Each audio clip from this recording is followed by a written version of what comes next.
So I'd like to share some ideas with you around the interface between systems thinking and social presencing theatre. And it's a very personal perspective, but I will share some of the practices with you also. And I'm going to perhaps share my screen and take you through maybe something about what I'm going to do. I'm just going to have to duck around the back here to see where I can get my mouse on making this presentation and sharing.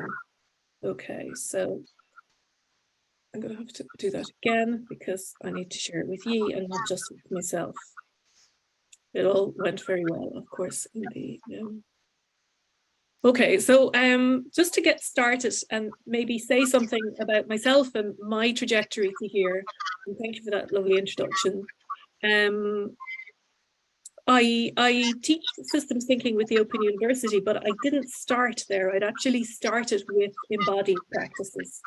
And in the interest of being honest and transparent, given the kind of presentation I'm going to do, I should share with you that I've got COVID at the moment. I thought I'd be in a little bit better shape by today than I am, so be gentle with me, because this is what I'm embodying right now.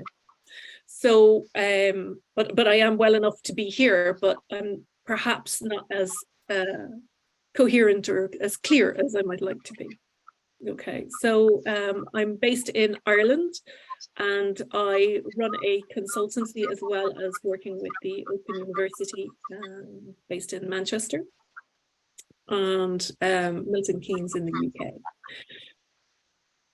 Okay, right, I'll just keep going and try not to listen to myself twice. That would be tragic. Okay, so I think for me, I came to systems thinking through dance. I came through 5 rhythms dance and open floor dance and a lot of free form dancing because, you know, I'm not somebody who could follow the sequential steps very well, even though, you know, I grew up with a lot of Irish dancing, which is from the waist down only, and you keep your arms straight. So when it came to kind of making and creating things, I found that there was such a big difference between things like knitting and crochet. And I'm using them as a metaphor, but they were also real things and tangible ways of being and creating and practicing being in the world that from a very young age, I found it difficult to not get bored by knitting, for example, which meant that once you'd started on a journey with knitting, you know, you might drop and create a few more stitches, but you were essentially going along very linear lines, and it wasn't, and it was flat. It was very, very two-dimensional. Now, of course, you can cut things up, you can place different pieces together, and you can make something three-dimensional, but it didn't give the same kind of scope for emergence. So when I learned crochet, which was only one needle, I could see that you could make things that were more three-dimensional, you could pivot, you could change at a moment's notice. And actually it began to open up a hugely different creative world whereby you are actually constructing and making things up as you go along.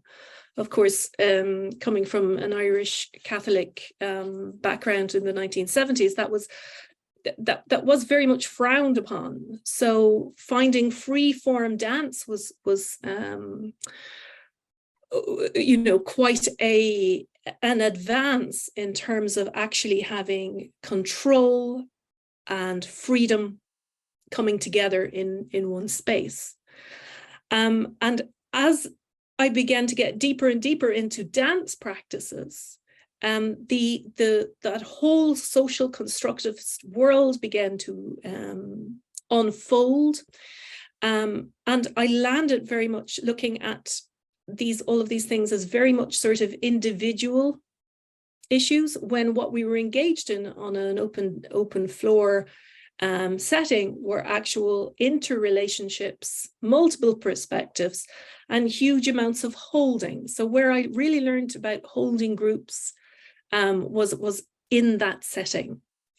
And my career, as Hernan has pointed out, has been very much around social policy, around advocacy, around working between government and groups of people and government departments, and working in rights-based work, that really I could see the whole NGO sector in Ireland at one point beginning to sort of implode and act out patterns that weren't very useful. So in 2010, I came across a course in the Open University that was chaired by Professor Ray Eisen. And it really was a game changer for me, because it began to say, look, we live in a projectified world. We keep creating these little projects around people and ditching them when we're finished with them, and then recruiting new staff who are quite disempowered and so on, and then recreating these cycles and patterns over and over again. And I found myself in scenarios where I was, doing things like turning down TV interviews because I know it's just getting into a cycle of tit for tat, and what I could say and what I couldn't say, that was actually all about a game, and that the journalism, the government policy making departments and the NGOs were all locked into something. So I did my MSc on that very thing and looked at reflexivity in the social justice sector, and then had come across in a lot of the work I'd been doing. I was part of a large advocacy initiative trying to reimagine the relationship between the state and the NGO sector in Ireland. And in the middle of doing that MSc and being very involved in that broader question, I ended up in Berlin for a weekend, where I saw this amazing woman, Arowana Hawashi, whom I'll introduce in a moment, and anybody who got to the room early will have heard speak already. And in the space of an afternoon, having shared some of my story about my MSc, I watched my entire MSc being played out in a 5-minute 4D map. And it sent a chill down my spine. Because these people who knew nothing more than what I explained to them in 5 or 10 minutes were able to feel their way into the complexity of that situation, and they acted it out before me. And I came back to Ireland. That was 2016. I came back to Ireland, and I said to my boss at the time, I said, look, we really need to start looking more at industry and engaging the media, because the way in which and the patterns that we've developed about how we are being and conducting our business is not very effective. And at the time, it was very difficult for us to engage with industry. It was seen as selling out. And what I was looking at was a system of social justice advocacy that was being very, very ineffective and locked into its own patterns. So I have an case example of some of the work I did around that subsequently to share with you. But I just wanted to say that in the getting lost in systems thinking, I became a little bit disembodied. And now it's a sort of a process of reintegrating the two. So for me, a big passion is reintegrating systems thinking with the fact that we are embodied temporal beings on this earth. And how do we harness and leverage the power of both of these for best effect?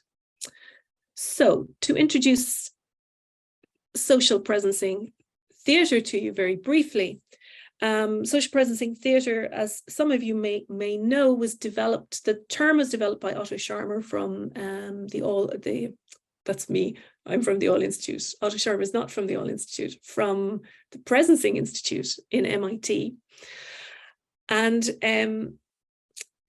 he devised the term and then spoke with Arowana Hawashi about this, and she developed a lot of the practices. So he perceived that there was some need to move our focus from the self to the social body, and that was some of the disconnect I was experiencing with a lot of the dance work that I was doing. He and Peter Senge and others had written a book about presence and presencing. I think it was I have it here in front of me, Presence. Senge, Scharmer, Joseph Jarosky and Betty Sue Flowers in the late 90s, where they wrote about that sense of turning up, being present, and using our sense of awareness to actually access our collective wisdom. And the whole idea about presencing was that we are actually feeling and leaning into a future that is yet to emerge. And then the theatre piece was really about the original idea of theatre, which was kind of community education, using simple body postures and movement to dissolve limiting concepts and to reveal new possibilities. So it's really about leaning into our collective wisdom, listening deeply, and unsticking what's stuck in the system. And the word stuck is a really, really important one in social presencing theatre. So I'll be speaking about that in a little bit more depth. And then also learning the art of making the next right move, making the right move possible, but also making one that is actually authentic and real for us in the moment, not one that's rehearsed or not one that's driven by other or conflicting concerns or whatever. Because as we'll see, you know, ambiguity about membership and being in and out of systems is often a concern. So to Arowana, here she is. She is a senior Shambhala Buddhist teacher. She is has been involved in the rights movement for a very, very long time in Northeast America. And she's also a traditional Japanese dancer and choreographer. So bringing all of these different skills together, she developed and fine-tuned since about 2004 social presencing theatre, and has recently written this book here on the right, The Art of Making the True Move. And in that book, she says that today, social presencing theatre has developed into an individual and group practice rooted in embodiment, meditation, and systems thinking, bearing in mind that Peter Senge is very much behind some of the thinking of this as well. It engages the body's physical and spatial intelligence, an intelligence that is innate in us, but that we don't often attend to. Movement experience elicits genuine insights into our own behaviors, and also how groups shift from perpetuating stale relationship patterns towards becoming creative entities. Okay, so that's a really insightful book, and you can get all of the practices both in the book and on the PI website, but I think that there's great merit in actually reading it from in the horse's mouth, as it were, because it's written very much in Arawana's own words, and she brings a depth and a history to it that is quite insightful. One thing I'd like to point out about it is that it is a practice, so it relies on us doing it and being in that space and creating those spaces in a habitual way in order to actually fine-tune our senses. It's not a one weekend workshop kind of thing. That being said, I have run lots of interventions in organizations or on social issues that haven't relied on people with extensive practice. Okay. So this slide that I'm sharing with you here was one that I developed as a result of a research space we had in Denmark in January 2020. Last time I left the country for a number of years. And it shows some of the influences of social presencing theatre. I don't know how clear that is to you, and I'm intending only to share a few insights from this. But I will make the slides available afterwards. So I think one of the strongest influences that I read and that I perceive and that I use here really do come from the Tibetan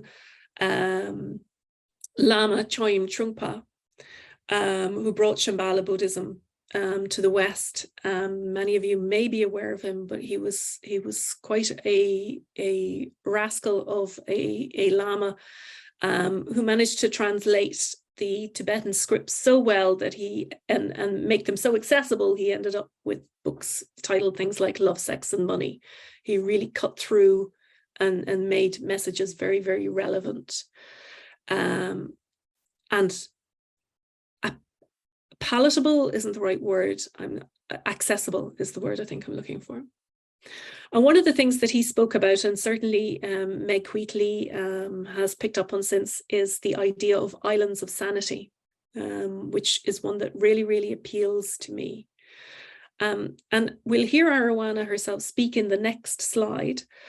But one of the things I think that's really useful about this is that he is really clear that we all have an inherent goodness, that systems, no matter how dysfunctional they are, do exhibit some levels of sanity. And I've been in bed the last few days and I have been binge watching Orange is the Only Black.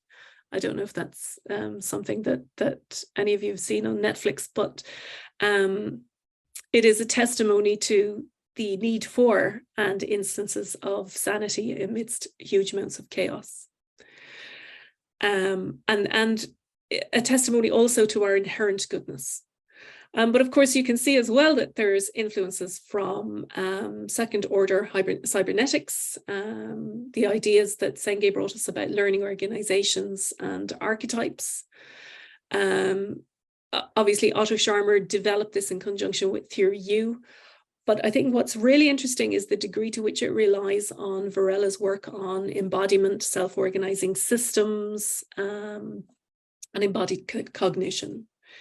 It also draws on philosophy, and in particular phenomenology, and as well as art practices. Okay, so Joseph Beuys would be a really big influence here because he wrote about social sculpture, but he also wrote about and in his art did a lot around seeing art in the everyday.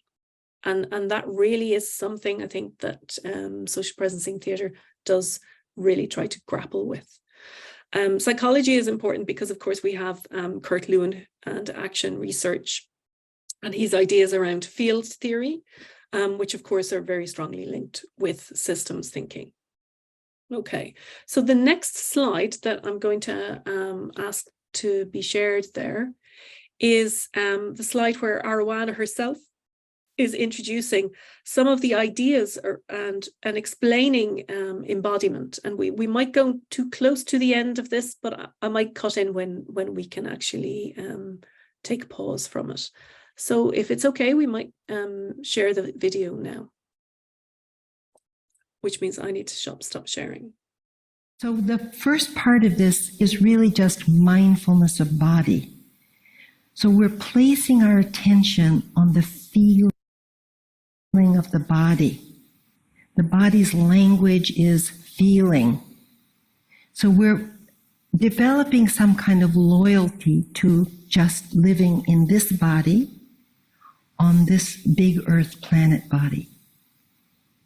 That we're saying that there's some value to actually feeling these feet walking on the planet, the feet walking on the earth, the seat sitting down on the earth, that in itself, that connection between those two bodies is an important one and has been for people since there have been people.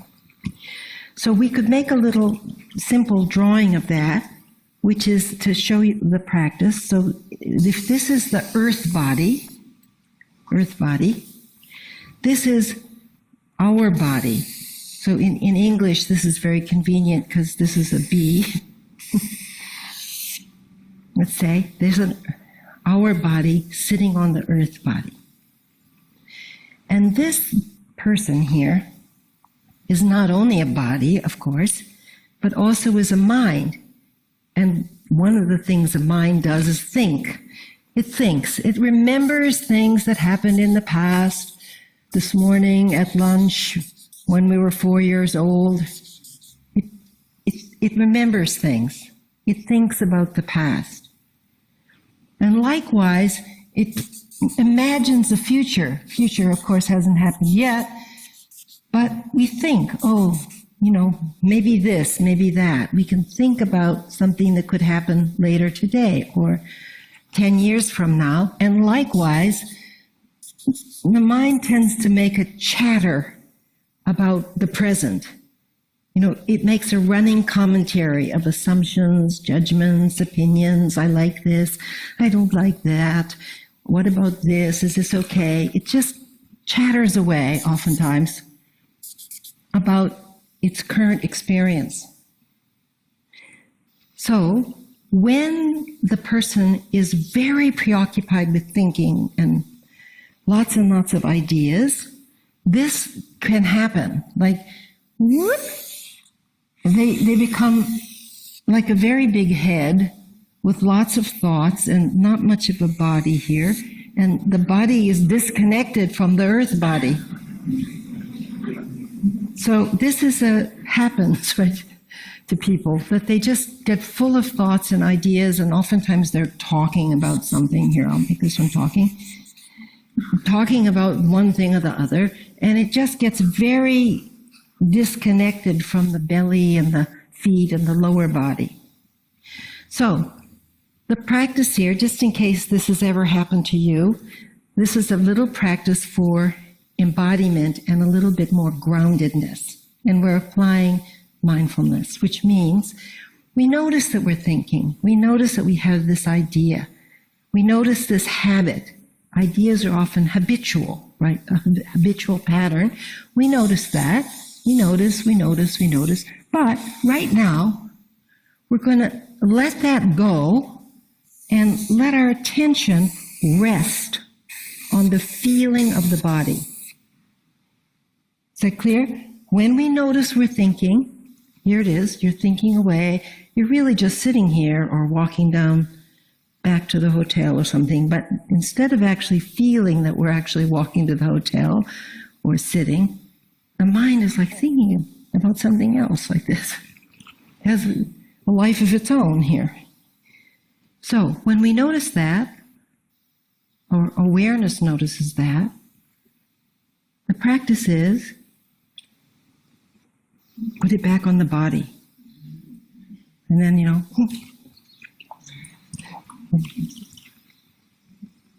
oh, stinky. Put it back on the body. This can be a part of the body. You feel your lower back. You feel the shoulders. Feel the muscles of the face, the hands. Feel the bottoms of the feet. Wherever there's sensation, we feel that. Is that clear? Okay. The body only does two things. One is it makes a shape. We have a lying down shape or a sitting shape. The body can be still, waiting, resting, more or less doing nothing. It's sitting, standing still. And it also can move. It gestures, it stretches, it locomotes from place to place. It gets something accomplished. It's moving. And as far as I can tell, those are your only options. It's either still, or it's moving, or it's still, or it's moving. So the content of the practice period, which will be about 10 minutes or something like that, is that you're going to alternate stillness and movement, and stillness and movement, and stillness and movement. And it doesn't matter what it is. The content doesn't make any difference. Do whatever you feel like. Do what the body feels like doing.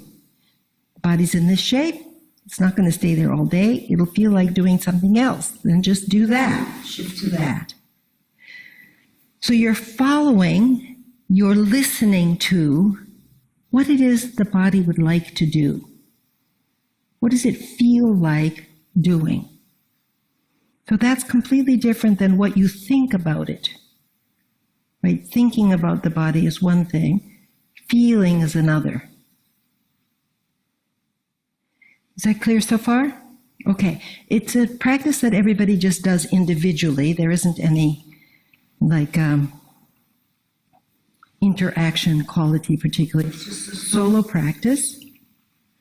Everybody does together.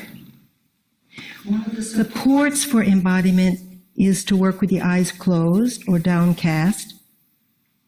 So it just helps stay more in the body. You know, it's so interesting out here in the visual world. It helps stay particularly in the low back body. If you're not comfortable with your eyes closed, that's fine. Just face a wall, you know, face away from people. So you're just not just looking at folks, because that We can might make just stop this now. looking at them. So there's no need to. Okay, so I'm just going to start sharing again. But before I do, I'm really curious to know if there's any comments so far or anything that anybody would like to reflect on. ¿Algún comentario o pregunta en el chat o algún comentario o pregunta aquí de manera presencial? ¿Puedo preguntar algo? Claro que sí, Ramsés, y buenos días. Adelante. Thank you.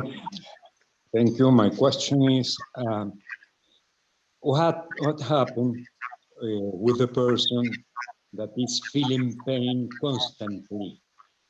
What is the relationship between the first body, the second body, and the rest, and the spirit, the mind? That's the question.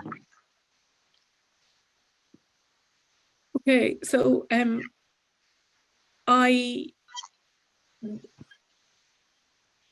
in social presencing theater terms, we would start getting curious about this. Okay, and I'm just going to go on and describe that process.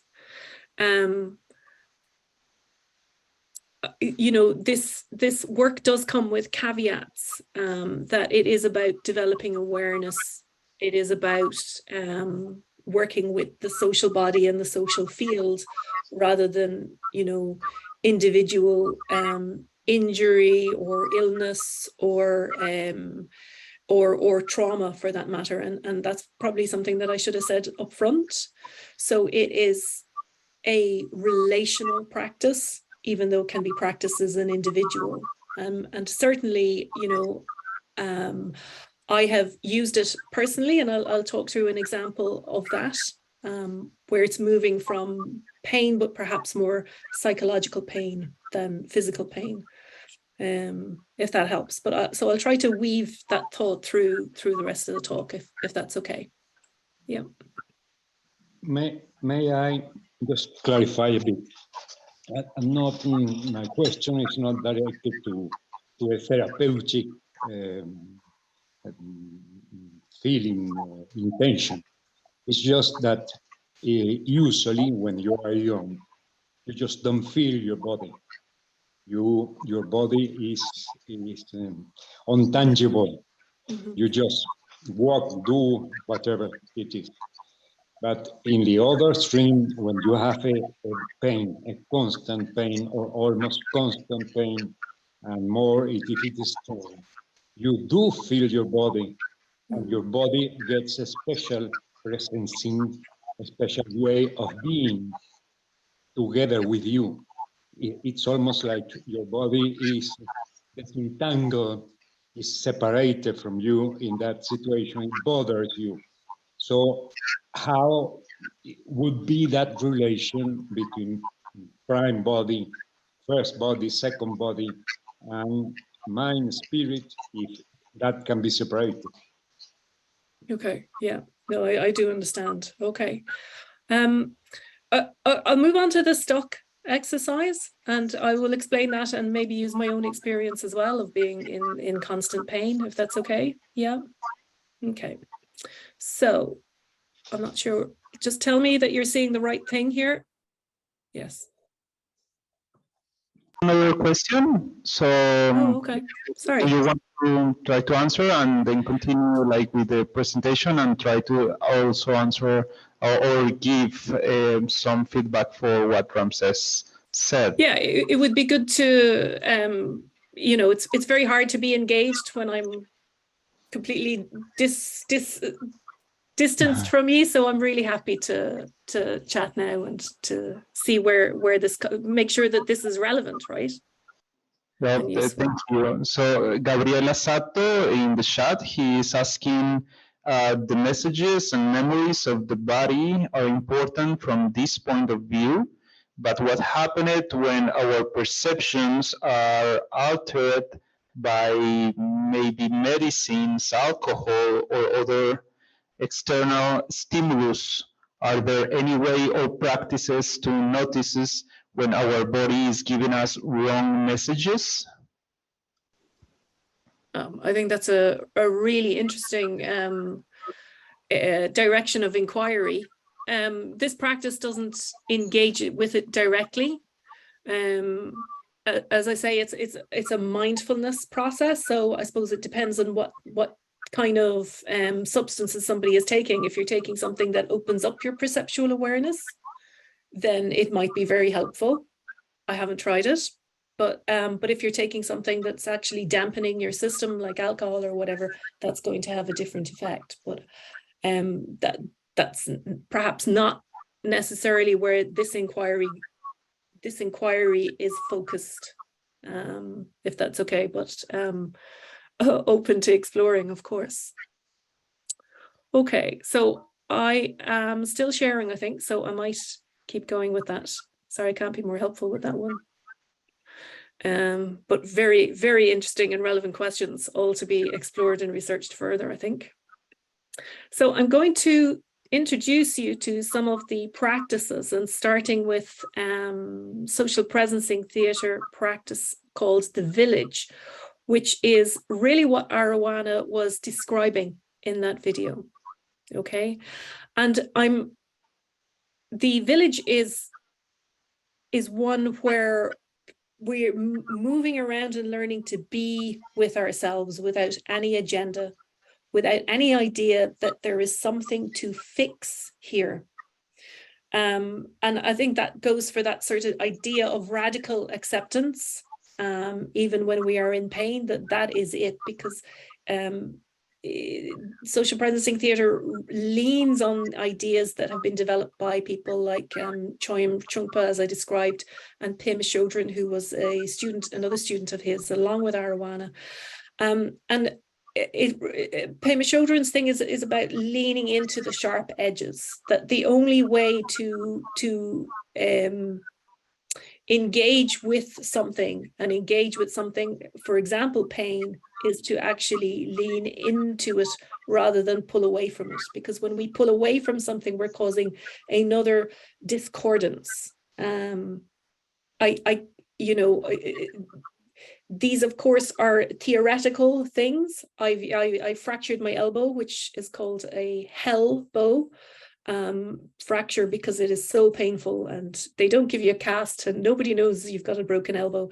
But like for almost a year, one side of my body was in a very different spatial awareness space than the other hand. Even on the other part, even when, for all intents and purposes, nobody would have known that I was in constant pain with this, and it very much tipped how I use my body, and I appreciate as well that with getting older, that this is I can hear it clicking now. This is quite problematic. Leaning into that reality and the pain did actually help. And equally, I think this stuff does help with the mental pain that we put ourselves through and that we go through by virtue of being alive. Okay, what I think that social presencing theatre adds and helps with is some kind of an understanding that this is normal. We live in finite bodies. That as the first person asking the question there was saying, that have a generative process and lifespan, and a degenerative lifespan. And I think that this is something that this practice helps us with, but I'll come to that a little bit later. So I'm just going to describe the stuck process because my brain isn't very sharp today, so I could wander off and not find my way back, if that's okay. The stuck practice, if we think about it as a first person inquiry, then I'm thinking about my own stuck, where I am stuck in any situation, right? It can be around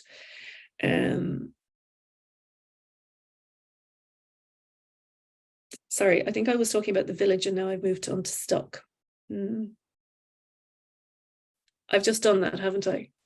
Somebody give me a nod here because I've lost my thread. I have. I got to go back to the village and then on to stuck.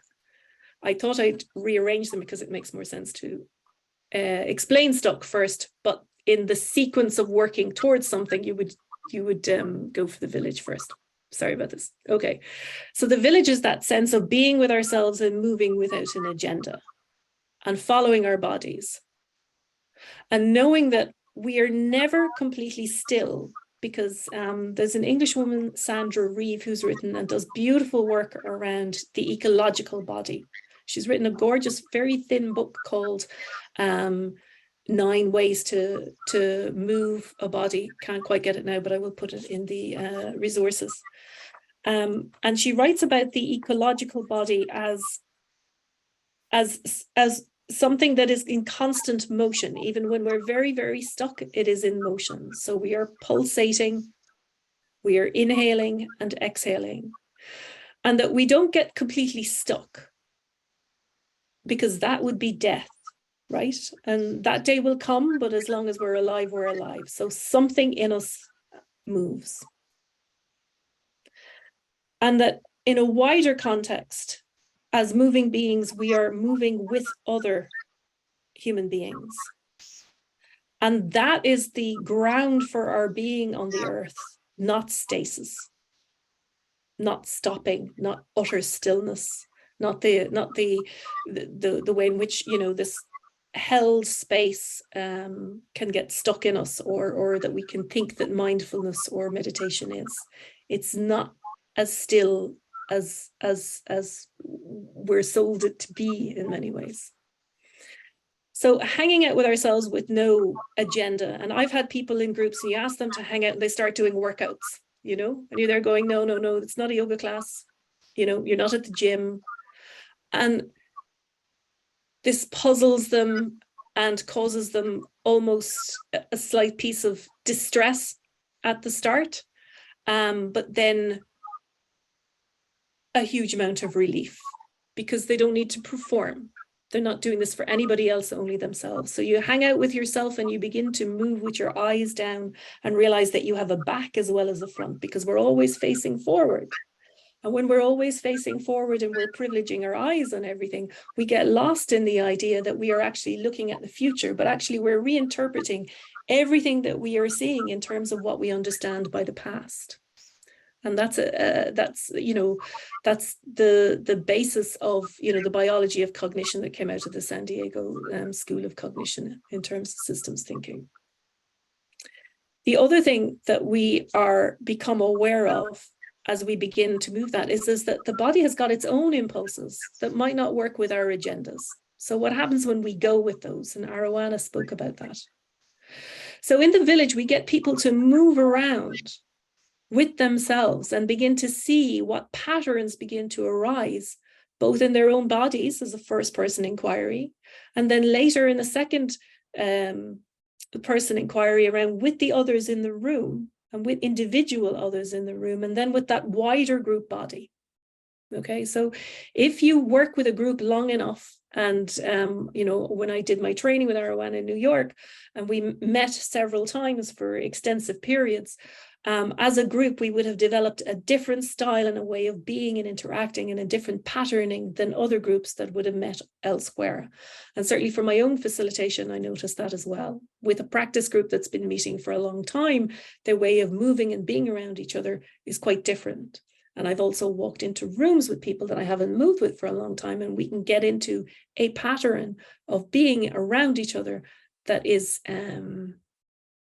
qualitatively different, because they are who they are and I am who I am within this particular context. and context, you know, as we know, is hugely important.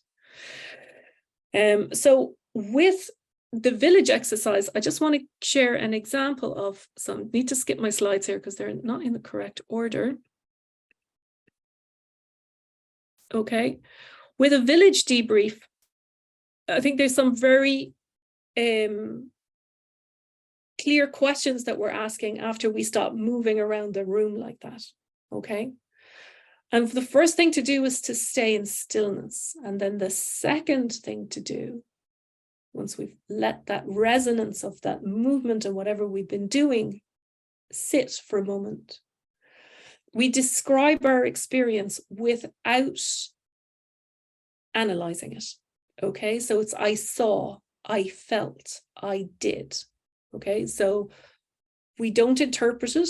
We don't say, you went over there, there was loads of space, everybody was over at this side of the room, everybody was jumping up and down over here, and I thought, you know, they all knew each other from years ago. We just say what it is that was going on for us without interpreting it. So it's I saw, I felt, or I did. And then we have a conversation, sometimes in groups or sometimes in pairs, around the themes and values and patterns that we might have seen arise in the village. These can be things like inclusion, exclusion, what's like being on the inside, the outside, the ambiguity of being in a group in the first place, whether we were following people, whether other people are following us, whether we thought we were leading but nobody was following, whether we would like to be leading, all of these things and these patterns that occur. What new innovations, what new things have you not seen before? And over time, when you begin to move with other people, you know when they are moving differently. It's like, aha, I can still walk on a dance floor, and I've been dancing 20 years with people. And it's if I only saw their shadow and couldn't see who it was, I could probably tell you some of who it was that was dancing. And I would have to say I taught art at one point, and for all my students, I taught art in community and psychiatric hospitals. And if you put some art pieces in front of me from some of the students that I worked with, and I say students, I pride myself in the fact that my students got progressively worse at what they were doing, never better. Is in I could actually still tell you who it was that probably drew that piece, because they would draw the same things over and over again or use the same styles. And that's how do we break these habitual patterns, and not break them in a destructive way, but how do we break free from, add to, create with, make different decisions about. Okay. So what we ask people to do is to make connections between their experience of this village and how it might inform how they are in everyday villages. And I would like to give an example of doing this with a group that I worked with. I worked with a group of professionals who were really struggling with each other. The profession was about to be regulated. Statutory regulation was coming in. It was a healthcare profession. They were all very, very experienced, very advanced in their careers, had a lot of stake holding in this situation. And yet, and I was working with them around the process of their own standards, etc., and what they would do around this. And they came from different factions and different groups that had built up over years, and different cliques, etc., etc. So it was really difficult for them to be in the same room together. They'd also trained with different people, etc., etc. So, and different universities. So they had different ideologies. So one time when we did get together, there was a lot of anger in the room. And we had, because of the group that they were amenable to it, been doing some mindfulness practices and some gentle social presencing theatre practices.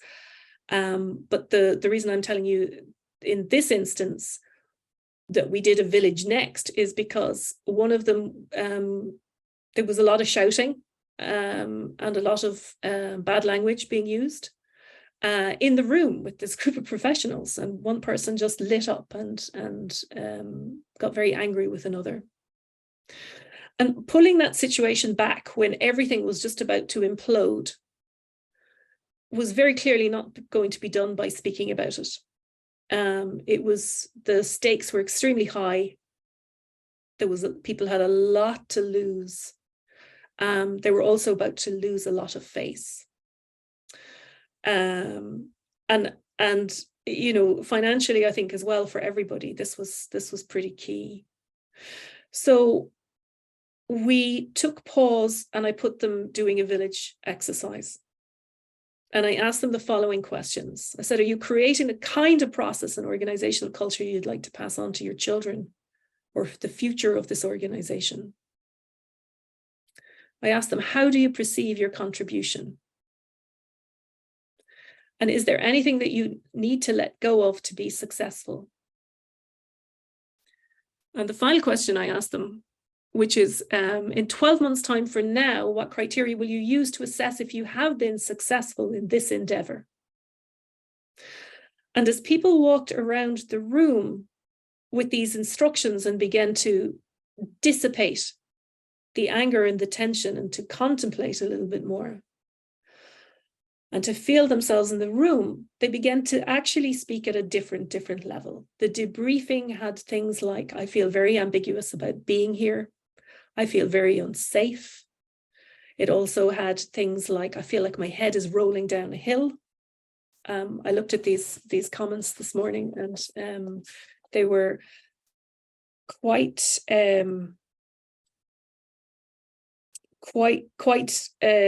deep and courageous, actually. And there were some people saying that they needed to acknowledge this difficulty as they needed to acknowledge difficulties in the rest of their lives, because they were all putting up a very, very good front here. And something changed and dissolved, because during that village, I saw two people who had just been shouting at each other sit on the ground with their backs to each other, leaning on each other. And the debrief afterwards said, we felt like we were sitting beneath from one of them was, I felt like I was sitting beneath a tree. And the other one said, I could feel the strength of that support, and I was able to let go. And you know, everything turned out well for that group. They're thriving. They did what they managed to do. And you know, I had been working with them for a year before that, and I worked for them for a year afterwards until the process was finished. And within all of that time, it was this moment that I remember the strongest, because it was a really tough piece of work where the pivot and the change happened, and it was due to that village exercise. So, you know, a lot of work before and a lot of work afterwards, but without unhooking whatever social pain that was in that system, it didn't disappear it by any means, but they developed a sense of humor about their own difficulties. I have to say that, because when I left them at the final meeting that I chaired with all their members, et cetera, but they were actually able to share the limelight in a very humorous way that acknowledged their own sharp edges. Okay, so I want to go back and explain now the stuck exercise, because the stuck is that thing that I began to describe. And it's that idea that we all get stuck. And in a social presencing theatre process, we would move from a village usually to practicing a stuck exercise. And I think this is where Varela's work and phenomenology really come into play, because the idea is that, you know, we're all human, we all get stuck. We get stuck on the minor things. We get stuck when, you know, the alarm clock goes off in the morning. It's like, oh, am I getting up or am I pressing the snooze button? And we get stuck in major ways in our relationships, as that other example describes. And how do we begin to unstick that? And as I said earlier, some of it is about actually just leaning in and getting curious about it, getting curious about where we're stuck, getting curious about that pain, And prior to fracturing my elbow, the part of me that always moved first was my left elbow. My left elbow could take me anywhere. It also took me to the ground, running towards an accident just outside my house here, and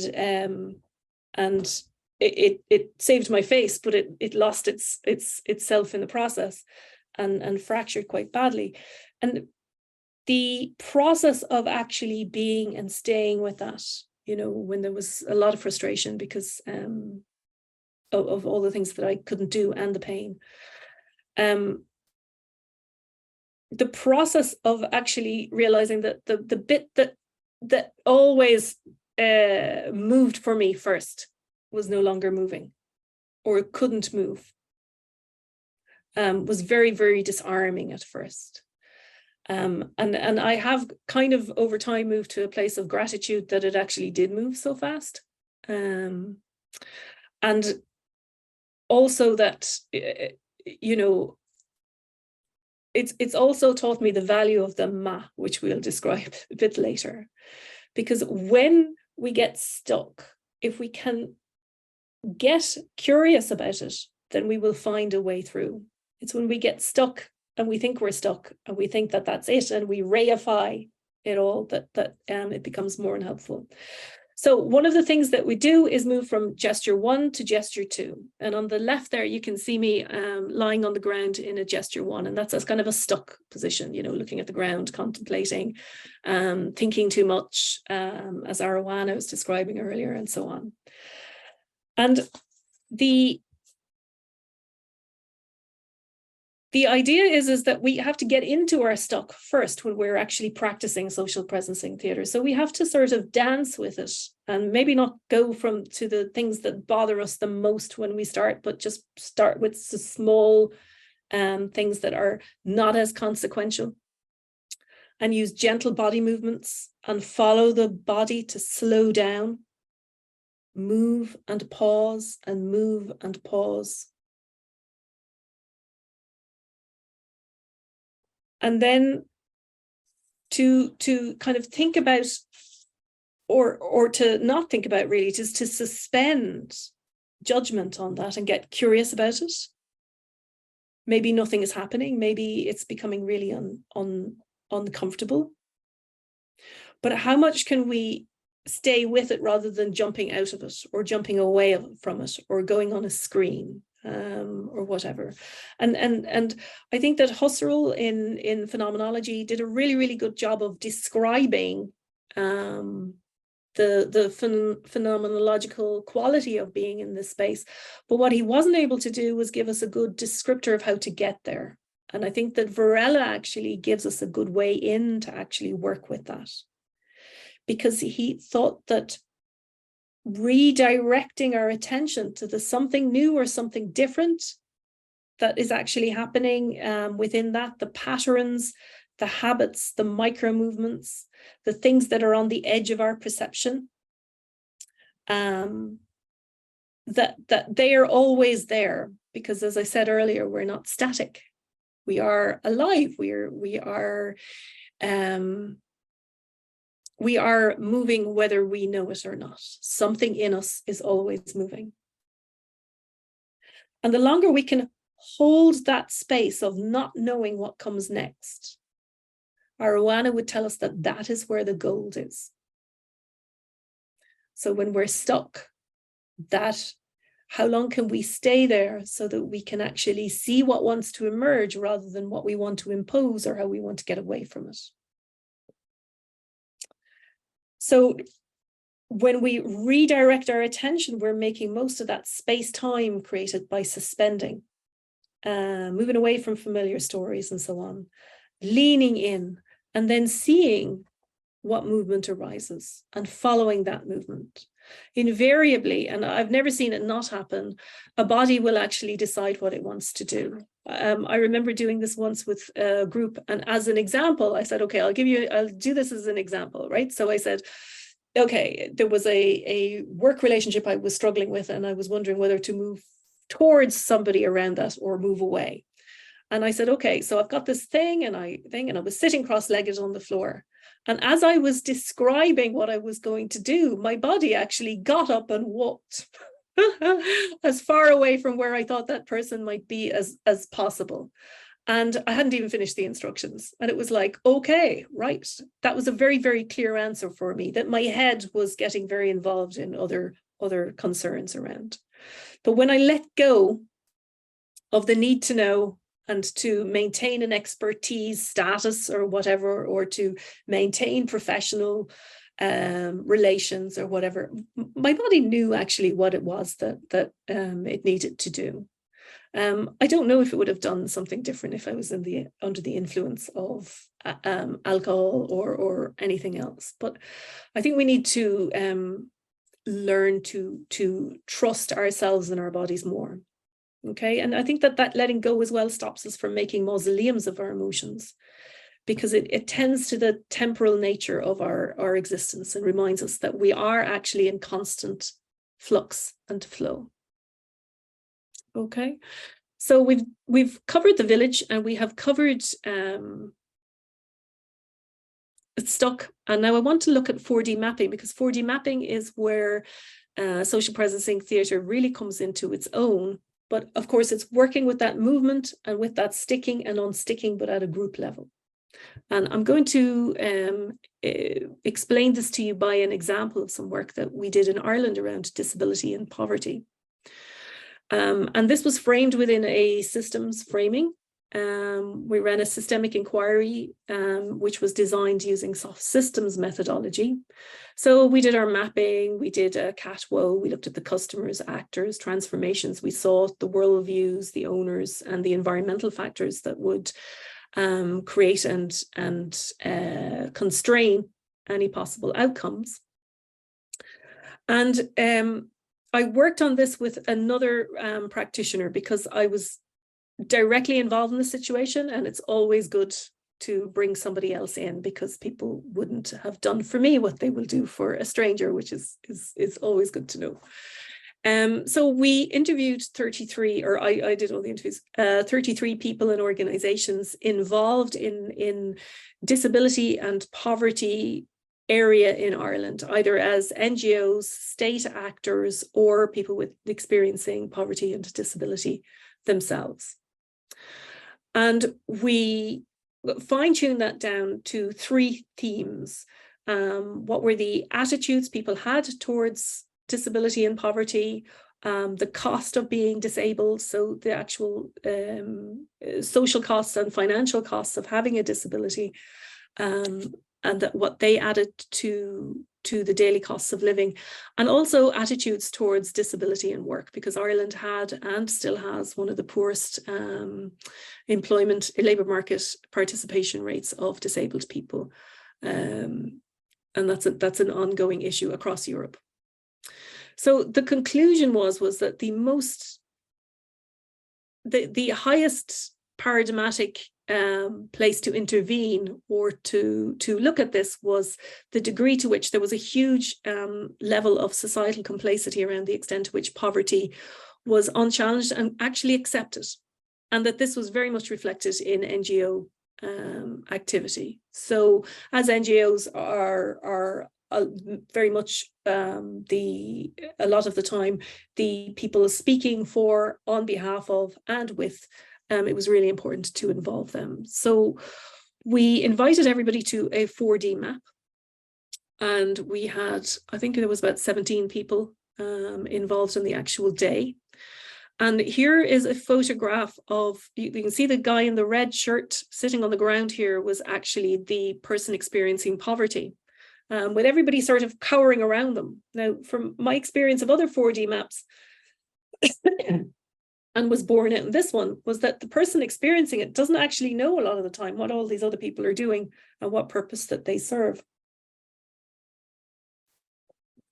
And this was a sort of a sculpture 1 scenario where you invite people who are not experiencing that particular role to take up different stakeholder roles and a position in the room. Those sitting outside are holding space for what happens. And unlike family systems therapy, you don't intervene or redirect what actually happens once the system starts moving. So once everybody has kind of assumed a role and assumed a relational position with regard to the others, and when somebody else comes on place, say, for example, the politician moves in, the person with a disability might shuffle off here for a while. And once you settle into a sort of a static enough space that can hold for a moment or two, you pause and you describe that as sculpture one. And then people begin to unstick and move from that space, assuming that role. And I would have to emphasize here that this isn't role play. It's not acting. It's not thinking about what we should do. It's about where is it and what is it that your body wants to do with this particular situation. So what we found was that the advocates, and the advocate who was in fact a government department official, who stepped into the role as advocate, and that was really curious on two levels, because they saw themselves as an advocate internally for people with disabilities, whilst others working in the NGO sector saw them as the common enemy, if you know what I mean. So the advocate was saying, I see a greater sense of common purpose. The person living with a disability felt like they had a little bit more agency to raise their head from a very crouched position and start walking. The politician had moved from being disconnected from the situation to feeling more connected. And the policymaker also felt a greater sense of connection. And I think that what happened as a result of that is that we moved, in Ireland at least, from seeing concerns about poverty on no pre-budget submissions to government, nobody's agendas, to actually having it upfront. The other outcome I've observed over the years since we did that is a lot more collaboration between NGOs, whereas before there had been a lot of competition. And I would have to say also, coming from a disability NGO at the time, that one of the big things was that the disability sector did not understand the extent to which the poverty alleviation sector was actually doing a lot of work around disability. We were actually talking about the same people a lot of the time, but putting a different framing on it and never speaking about it. So it really did strengthen relationships. But I do have a video that I'd like to share with you, which is the next video coming up, which is really short. And it is a debrief that we did on the process at the end of the day. And I think that that's the piece that might be interesting to you as you're considering art and art forms and theatre, particularly, and social presencing theatre as a way of working through social justice issues. So if we can play the second video, it's just a couple of minutes long, that would be great. I'm just excited about what happened today, you know. I saw people move in a way that I hadn't expected. I am surprised by the creative process. The ideas, the prototypes, just the whole process.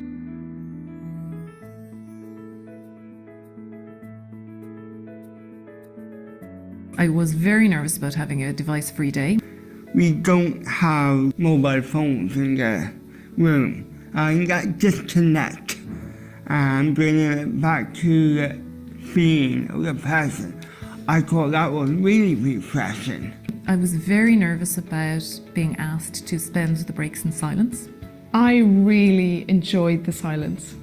I think it provided space to be. And it certainly provoked a lot of interest about how people could take this forward and be brave and bold about asking other groups to do the same.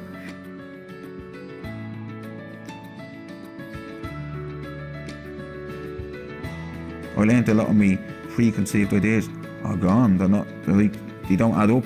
I am a shy, retiring person, and I'm surprised at how free I felt. I was willing to engage and speak out like I wouldn't normally.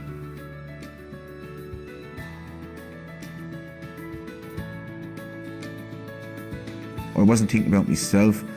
I was thinking about the bigger thing, the collective, and I was listening. I was really listening to what happened. I felt that it was great to be able to connect with other people.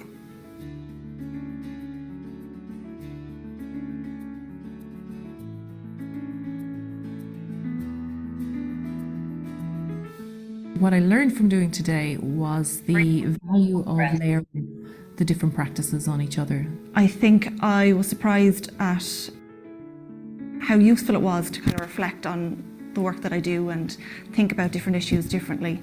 This today was really, really insightful, you know. It's going to stop me in my tracks and a lot of things I do, a lot of me thinking and me talking.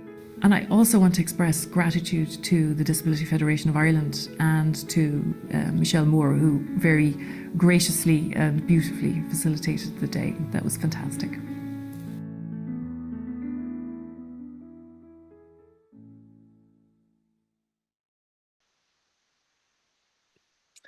So I'm just trying to get back the, okay, so the next of the, there are 8 core practices associated with social presencing theatre, and I just want to share one more with you. So we've done the village, we've done Stuck, we've done 4D mapping, and I just want to share one as well about the field dance, because I think it may appeal to anybody with a theatre background or a performance background. And it also, of course, is very explicitly attending to the social field. And the social field is around the structure of relationships amongst individuals, organizations, and systems that give rise to collective behavior and outcomes. Lewin would have referred to this as the totality of coexisting facts which are conceived of as mutually interdependent. And Otto Scharmer would add to that we are social fields are whole, not because we share an ecosystem or have multiple interdependencies, but because all people are directly connected to each other. Okay, so it's what is happening in that space in between. And I know that physics is telling us, you know, an awful lot that there's no such thing as empty space, etc. And that is very, very exciting as well for actually how we develop our sense of how we work with this more systemically. But just to share with you from my own doctoral research, and here are some of my SPT colleagues, that during COVID, we began a practice group, a community of practice online, which is still going strong three years later. And it was really incredible to see the amount of resonance and the amount of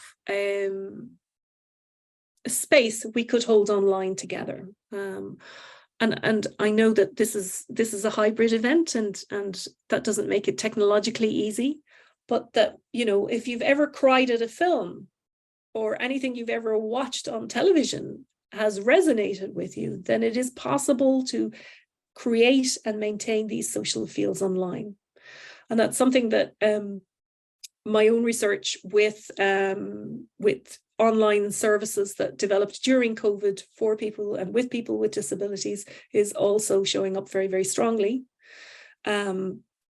That it was sustaining, and that in Stephen Porges' terms, that we can regulate our neurosystems with each other online when there is nothing else. Given the uncertainty of the world in which we now live, I think the need to continue to develop that muscle is very, very strong. Okay, so I just want to share with you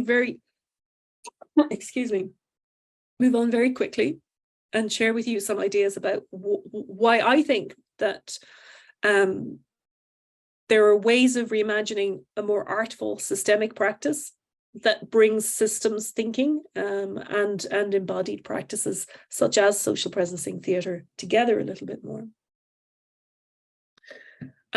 Firstly, I suppose that, you know, that we are all embodied beings, and for me, it's about moving from thinking to being in systems, and that's a second order cybernetic principle, of course, that we are part of the systems that we seek to change. But I think we often can bring our minds with us, but not our temporal bodies as well.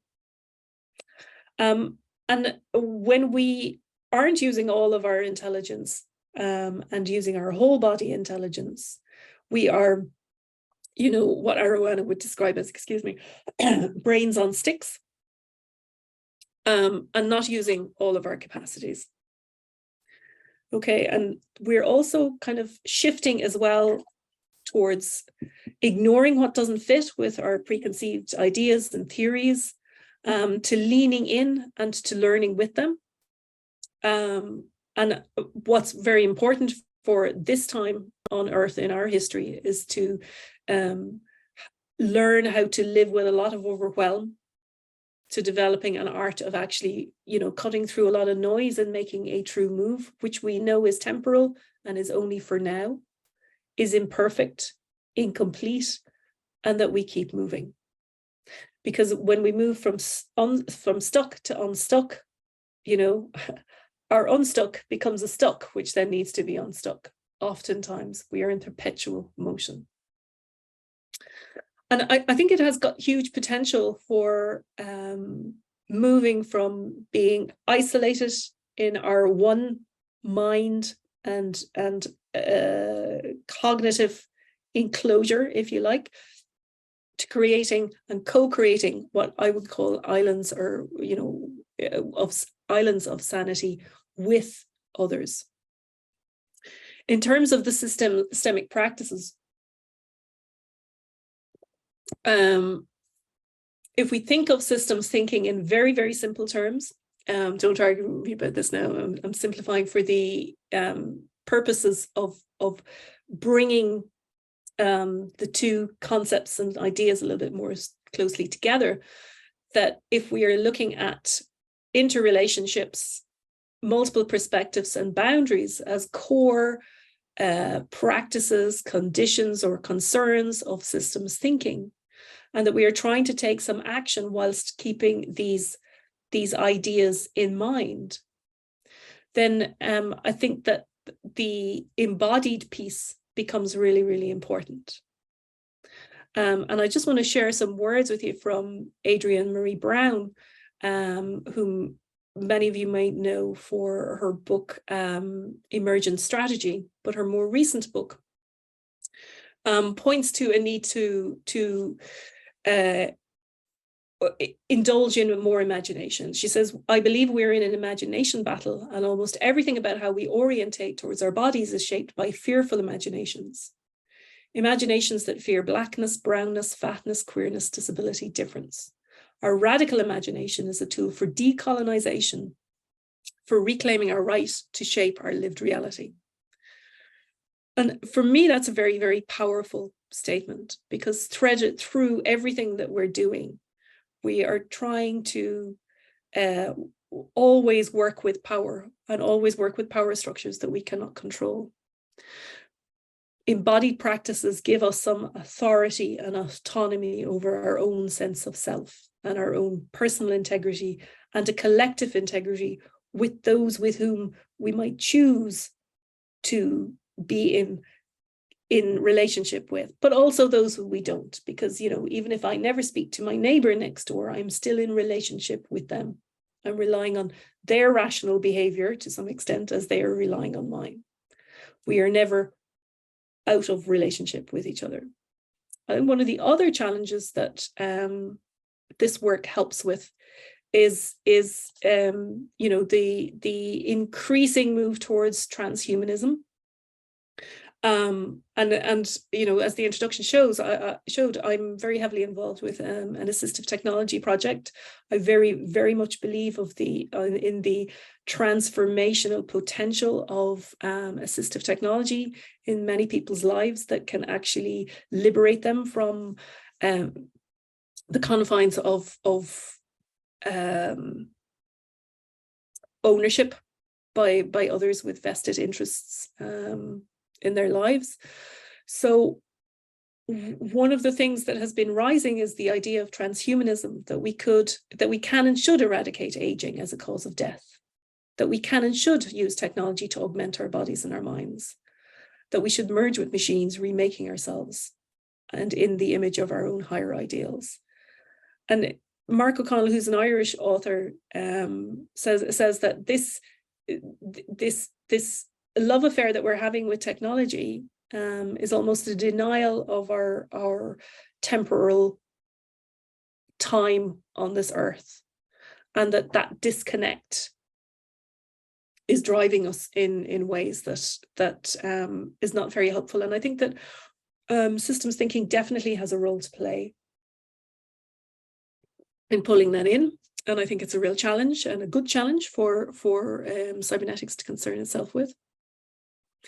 I think the other challenge for that embodied practices bring to us is reimagining space, and reimagining space in a couple of different ways. I spoke earlier about the gap between, and Arowana saying that the gap between spaces is where the gold is, and it's that ma in Japanese aesthetics.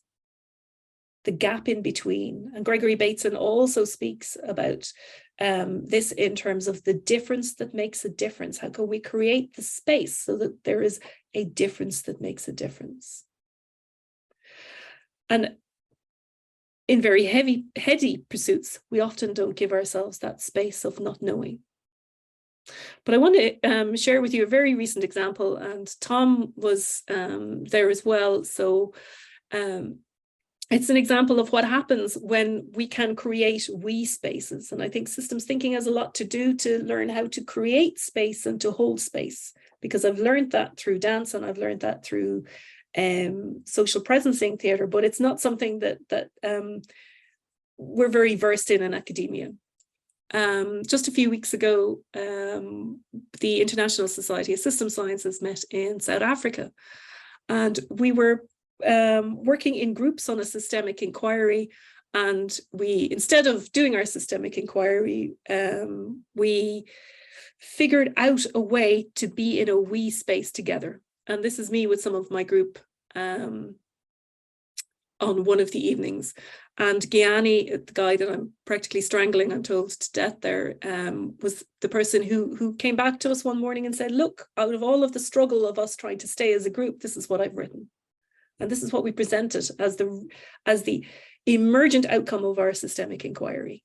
And it speaks to us managing to stay in space and create a space between us that tolerated those multiple perspectives, that dealt with the boundary issues, and that really began to unravel what it was to be human and to stay in connection with each other. So he calls it Ubuntu. And it's about our story. It's a story about nothing. I mean, a story about no things. Of course, at the beginning, there were things.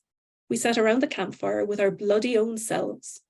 And of course, the fire turned into spikes of burning ice. The way became full of hurting things. We saw the pain. We felt the wounds. We were touched by the souls. Conscientiously, we healed the way of things that hurt. Spikes, stones, and wounded selves. The way became our way. A flow of no things, our harmonious breath of life lit the fire. Fire. Magical protector of our bruises and weaknesses. The secret spirit of our interactions. Our story is a story of no things. It's a story of no me, no you, no we. It's the story of the flow that invites all of us to light the fire, gather, share, care, and dance in the night of silence. A dance in which we see, we feel, we touch, and heal. And out of that emergence came a real strong certainty amongst us that if you gave us a task now, that we'd reach this space, that we could have achieved an immense amount. We all went home, of course, but that resonance still lives. And I think that if we did come together tomorrow, we could actually work on something really, really well. And that's not an indulgent thought. I think that what I'm describing is the degree to which we need to invest in creating these islands of sanity so that we can actually do something and be systemic and engage in systems thinking together. And here I just very briefly want to show you that there's that that resourcing ourselves as change makers, academics, however you want to describe yourselves, involves just not being in the system or being arts practitioners. It also requires the thinking in systems. And I think it's together that we can practice that making a true move, and that making a true move is what creates the sanity. So I think that is all from me. So I'd like to thank you all very much for listening. I've been speaking a long time, so I'm going to pause there, and I am really looking forward to the conversation. Thanks very much. So thank you, Joan, for your presentation. We start the space for having questions or comments. So if you can raise your hand, levantar la mano si tienen alguna pregunta o comentario, o incluso la mano virtual en el chat si tienen algún comentario. The well-being allows to interconnect on a harmonious way the mind and the body, generating openness for the construction of complex thinking while interacting with sounds, music, space, and others. There is one question for you, Joan, and I don't know if it is another one. No, so let's go with that one, Joan, please. Can you explain the question to me again? I'm sorry, I'm not sure that I follow. And it's... It is kind of an affirmation, like or maybe a question for you for this affirmation, like the well-being allows to interconnect in an harmonious way, like the mind and the body, generating openness for the construction of complex thinking while interacting with sounds, music, space, and others. Do you think so as well? I believe that is the question. Okay. Yes, absolutely. Interestingly, about social presencing theatre, we don't use music. So even though the word dance is evoked quite a number of times, we tend not to use music in it. But I do think that well-being is a core condition about us doing anything of value together. And well-being needs to be understood in a way that means that no matter where we are at, even if we're not well, and I'm not terribly well today, that's okay.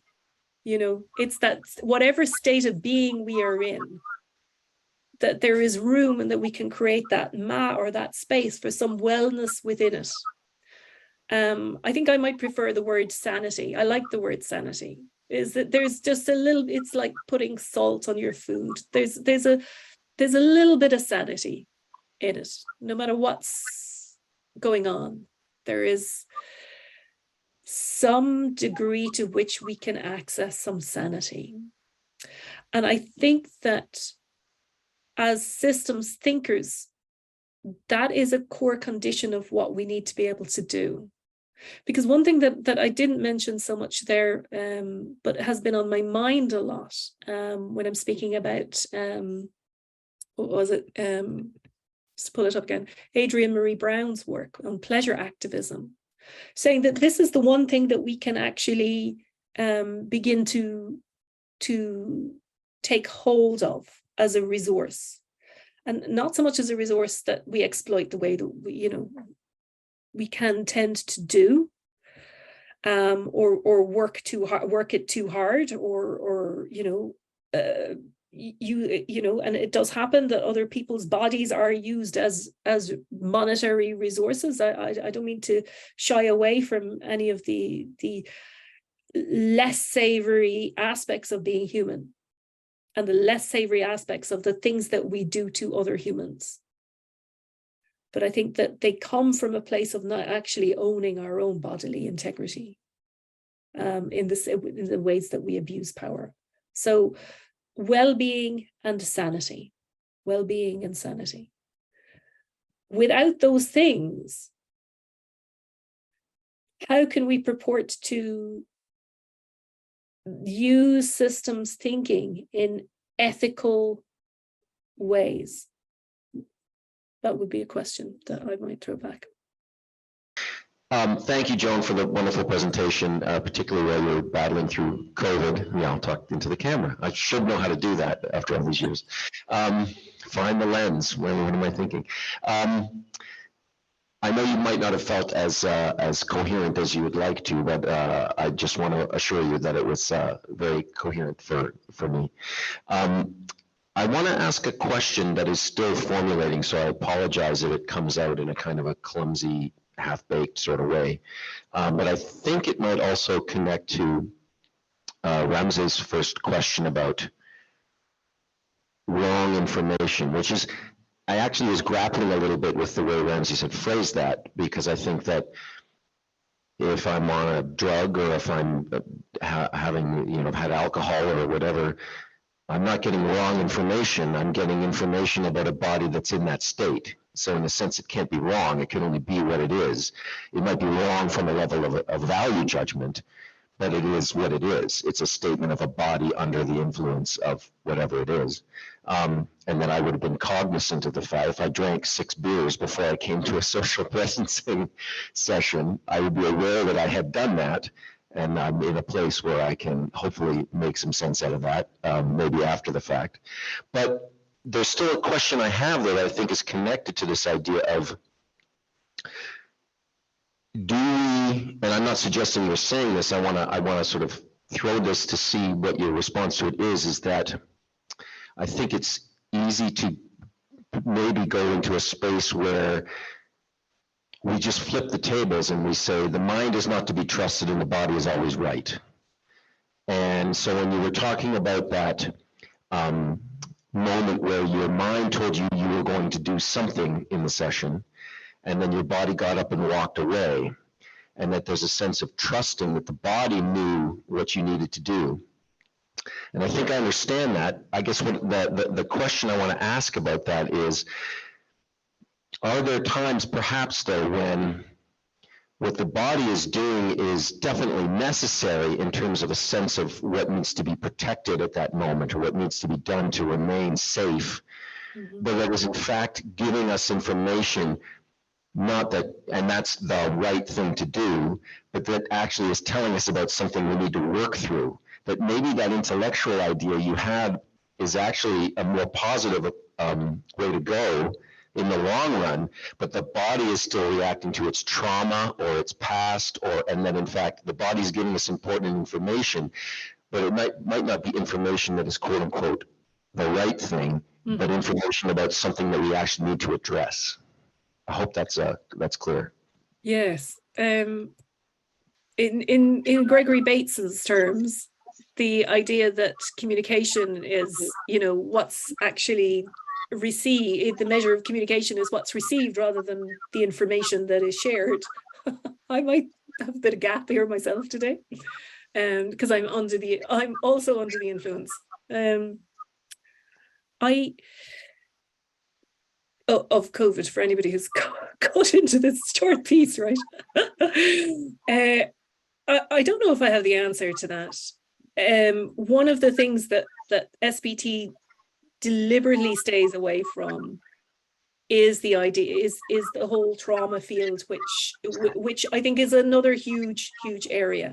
And of course, there are always times when, we need to think something through, in sexual abuse scenarios, how our bodies behave and what's right and what's wrong can be very, very different things. So we need to be careful and measured about all of these things. I think that one thing that this practice rests on is the idea of awareness and opening our hearts to whatever degree of awareness is safe for us. And I think we've raised a really important issue around safety, and being psychologically safe. I just want to make one follow-up comment because I saw Ramsey's in the chat, and I just want to clarify that I did not mean to say that I thought Ramsey's was asking about a therapeutic, that he was interested in therapeutic. I guess the part that I heard in Ramses, and I still might be hearing him very differently from what he intends, was the question about the inherent trustworthiness of the body's information versus other kinds of information. So I just wanted to clarify that in response to Ramses' comment. Thank you, Joan. Okay, I suppose context is everything, isn't it? You know, nothing is absolute. Anybody who's, I don't mean in any way to be throwing out truisms or trite wisdoms that are not connected to not connected to any one person's reality. Yeah. Okay, John, I have this awful task of caring about time, also because the next exposition, but there are a lot of questions your presentation has made to us, like to develop some questions. Hernan Lopez has a question. I will read them all, and maybe we can have a response to all of them in like, I know there are deep questions, so it is not in this moment to respond to all of them, but maybe you could give some words for those questions. So Hernan says, could you expand on how you use Checkland's subsystems methodology and social presence in theater in the disability and poverty case study? USD in the first steps of subsystems methodology. Sylvia also says, love your sharing and we experience and your invitation to move together. Silence, deep listening, opening the infinite source of abundance and love equals to infinite resources. Julio says, thanks, John. It is a beautiful experience. Do you have or work some relation between SPT and Gestalt therapy? That's a question. Which precisely have a systemic origin? And second, which ethical principles do you have in SPT process? Raghav says, excellent presentation, John, thank you. And Ram says, actually connected with what Tom was saying, he is commenting that I'm not in a question interested in healing a pain. My question does not have a therapeutic aim. I am interested in the phenomenology of the body in Merleau-Ponty's intention. So how is the phenomenology of the body transformed before constant, strong pain?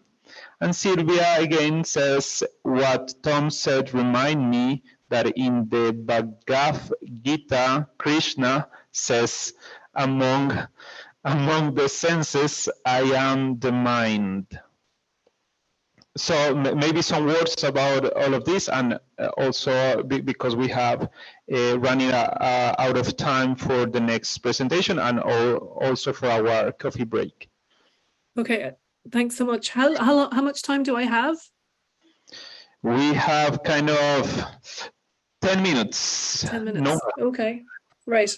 Well, I don't want to speak for a whole 10 minutes because I'm not sure that I can, but okay.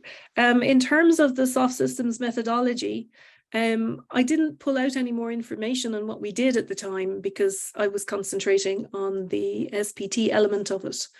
So the SPT element came in at the ideation point, where after we had done the 4D mapping, we began to look at what were the ideal scenarios and what projects or ways of working together could be developed out of that. And as I remember it, because it was back in 2018 and I don't work for the organization anymore, so I don't have access to those files, but the 4 projects that came out were around greater cooperation and so on. I think the monitoring and the monitoring of the effectiveness, efficiency, and efficacy, efficiency. Oh, the 5 E's, 3 E's or 5 E's. I'm losing it now. wouldn't have been followed quite through, but what you will have seen in it, and the examples that I gave was that the ground did begin to shift, the relational dynamics began to shift. So there was greater cooperation around pre-budget submissions. There was one particular aspect of payments that was looked at, a cost, not a cost of disability payment. There were different payment disregards were made in the social welfare system subsequently, and so on, as a result of people working more coherently together, that were agreed without the usual sort of ding-dong. But the actual SSM process was used to design it and for ideation of developing models of what people would ideally want, more than some of the other aspects once it was all set up, as I remember. The question around, let me just see, Sylvia's question around opening to infinite source of abundance and love equals infinite resources. I'm not sure that we have infinite resources, so I'd be very interested to be there to have a further discussion on that. I think there are infinite sources, but I don't know if we have access to infinite resources because we are time bound. And we also, there's something about being right size in this that I think is important, that we don't overuse or overstretch the kind of resources that one person really should have or could have access to on the planet. I don't know if that actually helps. But I do think that all of this is moving towards that idea of being able to access that social field where sanity and love resides. And Humberto Maturana really came to that conclusion with the biology of cognition, that actually this is what it all boils down to. Other people have done it in other ways, but I think the fact that it has happened in the systems thinking discipline, that we have this great thinker who was able to actually boil it down to love, is something that we're really not harnessing in the sector very well. The relationship with Gestalt, I think the relationship with Gestalt should be clearer to me than it is right now, but certainly it goes back to Kurt Lewin and Kurt Lewin's ideas around the social field.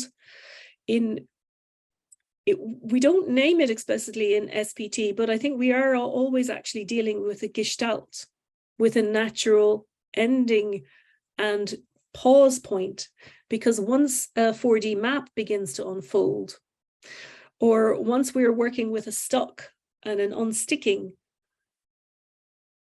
we're also working with a temporary Gestalt of where that begins and ends. I know that Lewin and Gestalt went different ways, and I think that something like SPT is really useful for that sort of reconciliation between the individual and the collective.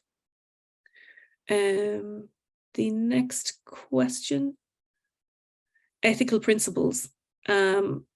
A very good question, Julio. They haven't been expressed explicitly. I think there is no website that I can point you to say these are the ethical principles. It's something that is used in context, so it would be umbrellaed by other things, but the ethical principles would, to my mind, and the ones that I work to, would be Buddhist, would be very much, right action, right size, right livelihood, and those. In terms of Merleau-Ponty and phenomenology, I'm not quite sure that and this must be a huge frustration, Ramses, we're misinterpreting your question and then answering it, or not able to answer it. I'm not sure if Claire Pettigrew, who's done a lot of work on micro phenomenology, has actually dealt with that. I know a lot of the mindfulness, John Kabat-Zinn, for example, I love the title of the book, The Full Catastrophe of Living, will have dealt with that in more detail. And I think that that's where you might find that link. Of course, the two, if you go back far enough, SPT and mindfulness, as we know it in the West, both have very similar roots. So that might be able to answer it a little bit more clearly. I think that's all I have to offer. I don't know if anybody else has any other questions or wants to come back to me with anything. No, thank you, John. As I say, we are running out of time, but thank you very much. Of course, these questions are deep and can be like answered by keeping the connection with you. And we are very happy to have you here. I say it again.